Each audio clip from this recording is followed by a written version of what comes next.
එක දවසක් හරි කිසිම කෙනෙක්ගෙන් කිසිම දෙයක් බලාපොරොත්තු නොවී ඉඳලා තියෙනවද?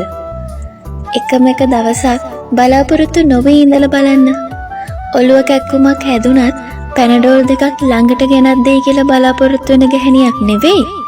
බැරි ගාතේ හරි තමන්ම ගිහින් බේට් ටිකක් බොන්න පුළුවන් තරම් ආත්ම ශක්තියක් තියෙන ගැහණියක් වෙන්න.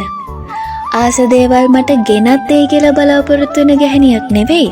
මං ආස දේවල් මටම ගිහින් ගන්න පුළුවන් තරම් ආර්ථික මට්ටමක් තියෙන ගැහණියක් වෙන්න.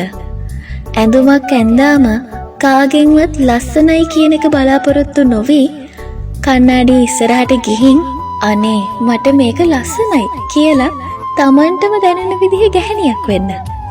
අත කැපුණොත් බේට් ටිකක් ගෙනත් දායි කියලා බලාපොරොත්තු නොවි ඇඳන් ඉන්න ඇඳුමෙන් කෑල්ලක් ඉරලා හරි ගැට ගහගන්න පුළුවන් තරමේ යක්ෂ ගැහණියක් වෙන්න.